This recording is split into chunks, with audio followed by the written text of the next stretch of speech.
एक बूढ़ी माँ की दर्द भरी कहानी। 3 साल हो चुके थे बेटे को अपना घर छोड़कर विदेश में बसे हुए। इन 3 सालों में बूढ़ी माँ और ज्यादा बूढ़ी हो गई थीं।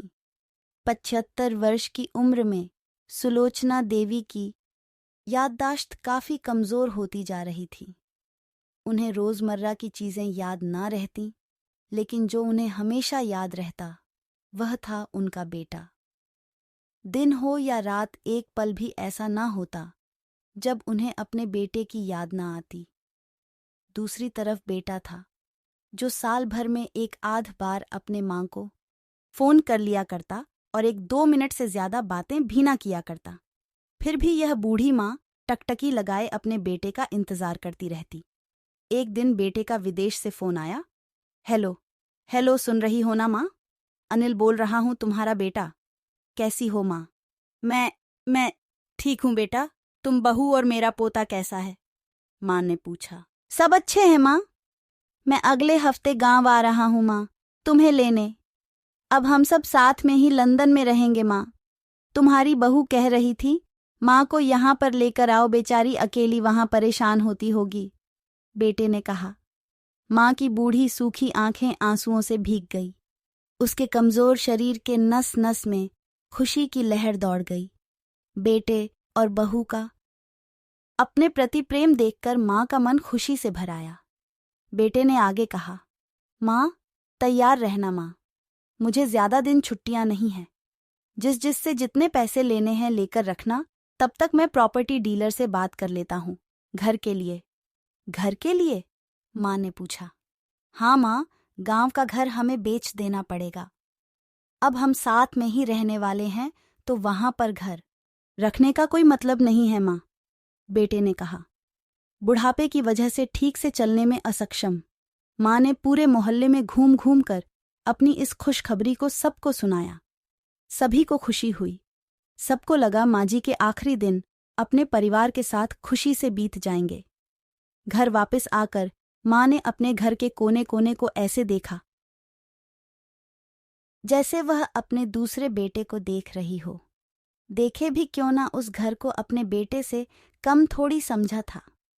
अपने पति के साथ 40 साल यहीं तो बिताए थे, लेकिन अब मजबूर थी बुढ़ापे के आखिरी साल बेटे और बहू के साथ बिताना चाहती थी। दिल पर पत्थर रखकर घर बेचने के लिए माँ तैयार हो गई। आनन फानन में बेटे ने घर को आधे दामों पर बेच दिया। माँ ने ज्यादा नहीं, लेकिन जिन चीजों से दिल लगा था उन चीजों को समेटा और बेटे के साथ टैक्सी में बैठकर एयरपोर्ट के लिए चली गई। एयरपोर्ट पर आकर बेटे ने माँ से कहा, माँ तुम यहाँ बेंच पर बैठो, मैं सामान और बोर्डिंग पास की जांच कराकर आता हूँ।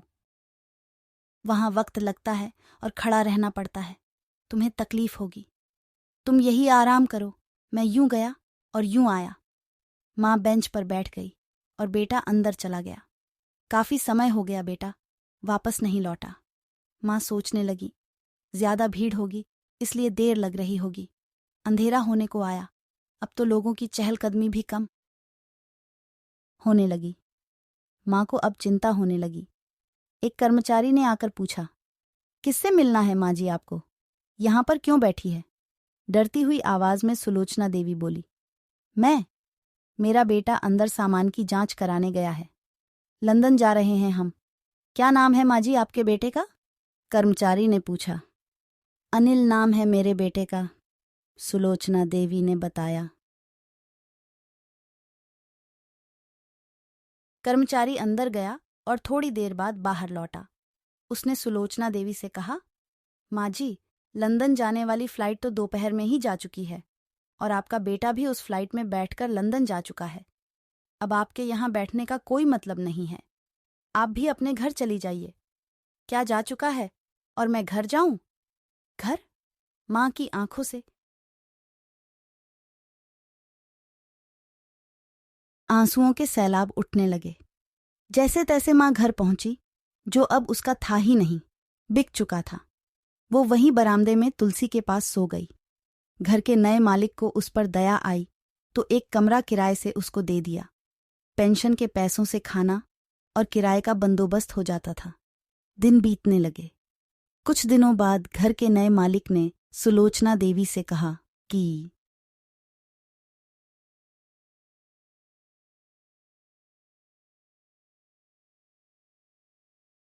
माँ जी, आप अपने रिश्तेदारों के यहाँ पर जाकर क्यों नहीं रहती हैं?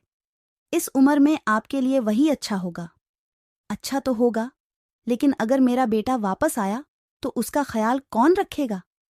मेरा बेटा बहुत भोला है, उसे अपना ख्याल रखना बिल्कुल नहीं आता। मैं कहीं नहीं जाऊंगी, क्या पता कब उसे मेरी जरूरत पड़ जाए। माँ ने कहा।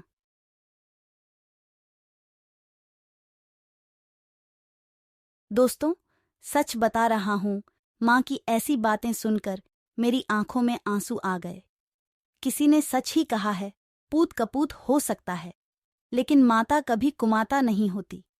दोस्तों, आप सभी से हाथ जोड़कर विनती करता हूं, अपने माता पिता की जितनी हो सके सेवा करना, उनके साथ कभी बुरा बर्ताव मत करना।